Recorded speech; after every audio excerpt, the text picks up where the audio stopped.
बच्चों बहुत स्वागत है आप लोगों का केमिस्ट्री क्लास में। मैं हूं आपका केमिस्ट्री टीचर सुनील यादव। अब बच्चों आज एक नए टॉपिक के साथ आपके साथ हूं। बच्चों आज की क्लास में मैंने जो टॉपिक लिया है वो डी ब्लॉक एवं एफ ब्लॉक के तत्वों से मैंने लिया हुआ है बच्चों, जिसमें मैंने सबसे पहला प्रश्न आपके सामने ले रखा हुआ है, संक्रमण तत्व किसे कहते हैं। बच्चों हमको समझना है संक्रमण तत्व किसे कहते हैं। साथ में इस प्रश्न के साथ आगे भी प्रश्न को जोड़ा गया है, इनको कितनी श्रेणियों में बांटा गया है हमको ये भी समझाना है। हमको सबसे पहले बताना है संक्रमण तत्व किसे कहते हैं और इन संक्रमण तत्वों को हमने कितनी श्रेणियों में बांटा है हमको ये भी बताना है बच्चों। अगला प्रश्न मैंने ले रखा हुआ मिश्र धातु किसे कहते हैं, या मिश्र धातु से आप क्या समझते हैं। बच्चों कॉपर की 4 प्रमुख मिश्र धातुओं के बारे में मैं आपको उनके नाम, उनका प्रतिशत संगठन, यानी कि वो मिश्र धातु किन किन तत्वों के संयोग से बनती हैं और इनके क्या उपयोग हैं, ये मैं आपको बताऊंगा बच्चों। इसके अलावा मैंने जो प्रश्न लिए हुए हैं वो प्रश्न है प्रश्न क्रमांक 3, संक्रमण तत्वों को अच्छा उत्प्रेरक माना जाता है। बच्चों जो संक्रमण तत्व हैं ये अच्छे उत्प्रेरक माने जाते हैं, इसका क्या कारण है ये भी मैं आपके सामने रखूंगा। और बच्चों चौथा और अंतिम प्रश्न आज के वीडियो के लिए वो मैंने ले रखा हुआ है, जिंक केवल +2 ऑक्सीकरण अवस्था दर्शाता है क्यों, है ना। जिंक जो है वो केवल +2 ऑक्सीकरण अवस्था ही प्रदर्शित कर सकता है, ऐसा क्यों है। हमने ये आज के महत्वपूर्ण प्रश्न आपके सामने डिस्कस करने हैं, जिसमें सबसे पहला प्रश्न मैं आपके साथ लेने जा रहा हूं और मेरा सबसे पहला प्रश्न है बच्चों आज के लिए संक्रमण तत्व। तो बच्चों सबसे पहले आप समझ लीजिए संक्रमण तत्व क्या होते हैं। बच्चों आवर्त सारणी में एस ब्लॉक के तत्व एवं पी ब्लॉक के तत्व के मध्य में स्थित तत्वों को हम कहते हैं डी ब्लॉक के तत्व। बहुत अच्छी तरह से समझ लीजिए मेरी बात को। आवर्त सारणी में जब आप आधुनिक आवर्त सारणी की बात करेंगे बच्चों, तो आधुनिक आवर्त सारणी में एस ब्लॉक के तत्व और पी ब्लॉक के तत्व के मध्य में, उनके मध्य में जो तत्व होंगे उनको हम बोलेंगे डी ब्लॉक के तत्व। ठीक है बच्चों, डी ब्लॉक के जो तत्व हैं, तो डी ब्लॉक के तत्व जिनका अंतिम संयोजी कोश कैसा होता है बच्चों, अपूर्ण होता है या वो आंशिक रूप से भरा होता है, तो ऐसे डी ब्लॉक के तत्वों को हम कहते हैं संक्रमण तत्व। बहुत सारे लोग आपको यह बताने की कोशिश करते हैं कि डी ब्लॉक के तत्वों को संक्रमण तत्व कहते हैं।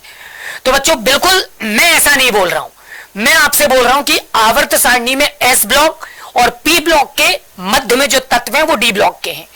डी ब्लॉक के वो तत्व जिनका अंतिम संयोजी कोश अपूर्ण होता है, रिक्त होता है, ऐसे तत्वों को हमने क्या बोला बेटा, ऐसे डी ब्लॉक के तत्वों को हमने बोला है संक्रमण तत्व।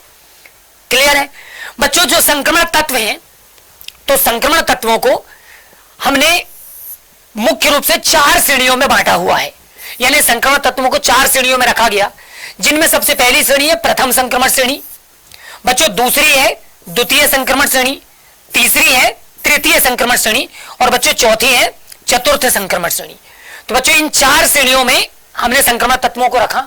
बच्चों जो प्रथम संक्रमण श्रेणी है, तो प्रथम संक्रमण श्रेणी को हम 3D श्रेणी भी बोलते हैं, द्वितीय को हम 4D भी बोलते हैं, तृतीय को हम 5D भी बोलते हैं और चतुर्थ को हम 6D श्रेणी भी बोलते हैं। बच्चों इन संक्रमण श्रेणियों के इनके अलावा इनके प्रथम तत्व के नाम के आधार पर भी पुकारा जाता है। ठीक है बच्चों, इसमें संक्षिप्त सी जानकारी और देना चाहूंगा कि जो प्रथम संक्रमण श्रेणी है, तो प्रथम संक्रमण श्रेणी स्कैडमियम से स्टार्ट होगी और उसमें जिंक 30 तक के बच्चों 10 तत्व शामिल होंगे।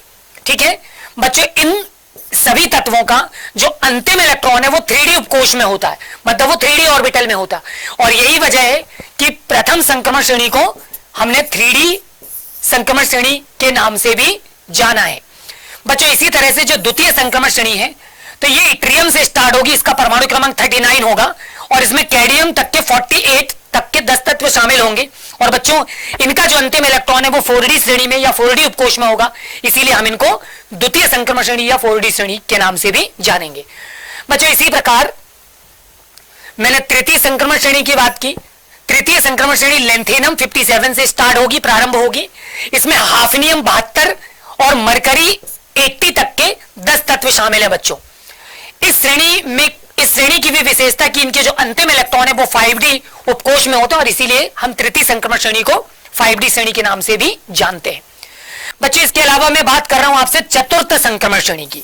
तो बच्चों जो चतुर्थ संक्रमण श्रेणी है, इसमें याद रखिए, इसमें एक्टिनियम 89 से रदरफोर्डियम 104 और कॉपरनिक्स 112 तक के तत्वों को स्थान दिया गया है।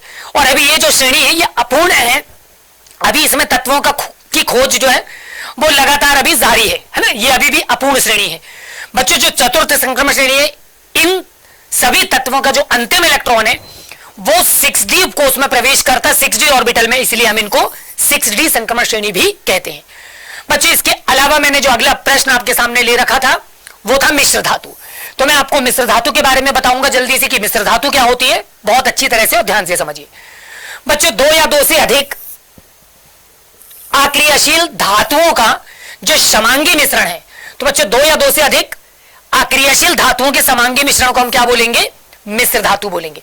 बच्चों मिश्र धातु एक तरह का अलॉय बनाती है, ठीक है, यहां पर इनके बीच में कोई आपसी क्रिया नहीं होती, सिर्फ एक दूसरे में अच्छी तरह से मिक्स हो जाती है। उनके आकारों में मतलब उन तत्वों के परमाणु आकारों में भिन्नता होती है जिसकी वजह से वो एक दूसरे में मिक्स हो जाती है, पर वो क्रिया नहीं करती, वो अक्रियाशील होती है, ये कहलाएंगी मिश्र धातु। बच्चों कॉपर की प्रमुख मिश्र धातुओं मैंने आपके सामने ली है, जिनमें सबसे पहले मैंने बात करी पीतल की, दूसरा बच्चों कांसा, तीसरा मैंने लिया जर्मन सिल्वर और चौथा मैंने लिया हुआ है गन मेटल। बच्चों इसके अलावा और भी होती है, आप पाठ्य पुस्तक में उनको देख सकते हैं। बच्चों पीतल में जो कॉपर की प्रतिशत मात्रा वो 60 से 80%, जबकि जिंक की जो मात्रा है वो 20 से 40% होती है। यानी जो पीतल है बच्चों वो कॉपर और जिंक की मिश्र धातु मानी जाती है। इसी तरह से बच्चों कांसा में कॉपर 80 से 90%, जबकि टिन 10 से 20% होगा। यानी कि जो कांसा है वो कॉपर और टिन की मिश्र धातु मानी जाती है। इसी तरह बच्चों जर्मन सिल्वर, इसमें बच्चों जो कॉपर है वो 50%, जिंक 30%, जबकि निकल 20% होता है। बच्चों इस तरह से गन मेटल की अगर हम बात करें तो कॉपर 80%, जिंक 2% और टिन 10%। तो बच्चों इस तरह से मैंने ये प्रमुख आपको मिश्र धातुओं के बारे में मैंने आपको संक्षिप्त सी जानकारी दी।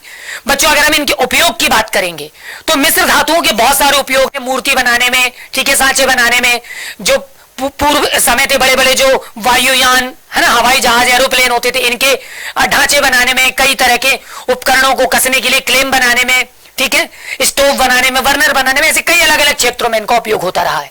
तो उपयोग जो है वो बहुत सारे हैं। एक बार आप पाठ्य पुस्तक उठाइए और सारे उपयोगों को आप एक एक करके आप क्या कर लीजिए, बहुत अच्छी तरह से मेमोराइज कर लीजिए, इनको याद कर लीजिए। बच्चों उपयोग आप जितने ज्यादा पढ़ सकते हो उतने ज्यादा पढ़ लीजिए, क्योंकि आधुनिकता में उपयोगों की कोई कमी नहीं है ना। हम जो सोच नहीं सकते थे कि इससे ये बनाया जा सकता, आज वो चीज भी उपलब्ध है बाजार में। तो सीधी सी बात है, उपयोग असीमित है। तो अब उपयोगों को आप बहुत अच्छी तरह से अध्ययन करिए। बच्चों इसके अलावा मैंने जो अगला प्रश्न लिया हुआ है वो है संक्रमण धातुओं को अच्छा उत्प्रेरक माना जाता है। बच्चों संक्रमण धातुओं को अच्छा उत्प्रेरक मानने के मैं आपको दो कारण बता रहा हूं, और ये दोनों बहुत ही महत्वपूर्ण कारण हैं। सबसे पहला कारण है बच्चों कि जो संक्रमण तत्व हैं, बच्चों जो संक्रमण तत्व हैं, जब हम इनके आकार की बात करते हैं तो बहुत अच्छी तरह से समझ लीजिए, ये आकार में कैसे होते हैं बेटा, बहुत छोटे होते हैं। मतलब ये परमाणु आकार इनका बहुत छोटा होता है। तो ये पहला रीजन है कि संक्रमण तत्वों को अच्छा उत्प्रेरक माना जाता है। दूसरा महत्वपूर्ण है बच्चों, दूसरा रीजन महत्वपूर्ण है कि संक्रमण तत्वों का जो अंतिम इलेक्ट्रॉन है ना, N-1d NH2, ठीक है, यहां पे D10 NH2। तो बच्चों मैं आपसे बता रहा था कि संक्रमण तत्वों को अच्छे उत्प्रेरक कहने का दूसरा कारण भी है कि इनका जो अंतिम इलेक्ट्रॉन है वो N-1d 10 NH2 के उपांत कोश में होता है और सरलता से यह मुक्त संयोजकता उपलब्ध कराने में भागीदारी निभा लेता है। और यही महत्वपूर्ण कारण है बच्चों कि हम संक्रमण तत्वों को अच्छा उत्प्रेरक मानते हैं। बच्चों इसके अलावा मैंने आपके सामने एक प्रश्न ले रखा है, और प्रश्न है कि जो जिंक है वो केवल +2 ऑक्सीकरण अवस्था दर्शाता है। बच्चों ऐसा क्यों है?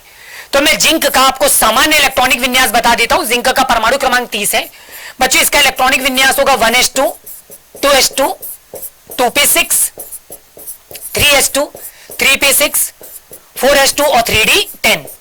तो बच्चों आप देख सकते हैं कि इसके संयोजी कोष का जो विन्यास है वो होता है 4s2 और 3d10।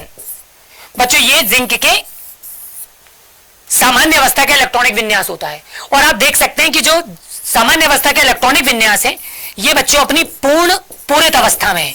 कैसी अवस्था में है? पूर्ण पूरित।